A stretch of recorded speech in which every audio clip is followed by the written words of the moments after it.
ઉના વિસ્તારમાં વેલકમ પાન સેન્ટરથી piece point બાજુ જઈએ ત્યારે વચ્ચે આરાધ્ય ફાઇનાન્સ કરીને એક ફાઇનાન્સની જે કંપની છે, શોપ છે, એમાં એક ફાયરિંગની ઘટના બની છે.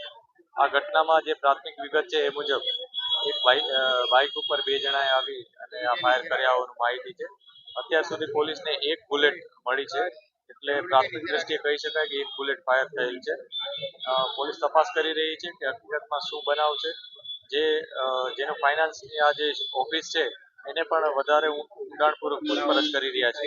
અત્યારે એની પાસે કોઈ એવી સ્પષ્ટ વિગત નથી કે એને કોઈ સાથે અણબનાવ કે કોઈ દુશ્મની હોય કે એવું કાંઈ, પરંતુ વધુ અમે ઊંડાણપૂર્વક પૂછપરછ કરી રહ્યા છીએ. આ ઉપરાંત આસપાસના લોકોને પણ પૂછી રહ્યા છીએ, જે લોકોએ નજરે આ બનાવ જોયો છે અથવા આસપાસના જે ટેકનિકલી ઇન્ફોર્મેશન અમને મળી શકે એ પણ અમે તપાસ કરી રહ્યા છીએ. આ સાથે સાથે સમગ્ર શહેરમાં અમે નાકાબંધી અને વ્હીકલ ચેકિંગ ઓલરેડી અમારું ચાલુ જ હતું, તો એને વધુ એલર્ટ કરી દીધા છે અને લોકોને ઇન્ફોર્મેશન પણ અમે પોલીસને આપી દીધી છે કે કયા પ્રકારના લોકો અહીંયા આવ્યા હતા અને તમામ વિગતો ઉપર અમે તપાસ કરી અને જલ્દીમાં જલ્દી આરોપી પકડાય એ પ્રકારના પ્રયાસો અત્યારે ચાલુ છે.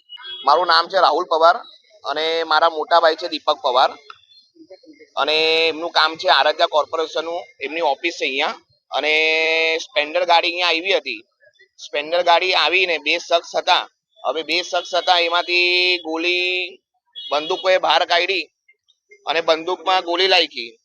એક બેન છે લેડીઝ છે, એ જોઈ ગયા અને ફાયરિંગ કર્યું. બહાર નીકળ્યા પછી લેડીઝ અમને કીધું કે ભાઈ આવી રીતે કોઈ આવેલું હતું અને બંદૂક કાઢીને સામે ગોળી મારી. ગોળી ઝાડ પર વાગી છે, ઝાડ પરથી વાગીને અંદર દરવાજા કાચ મારી ક્રોસ અને અંદર ગોળી ગઈ છે.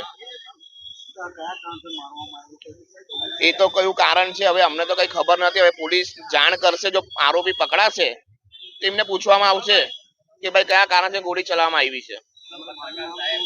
મારા ભાઈનું નામ છે દીપક પવાર.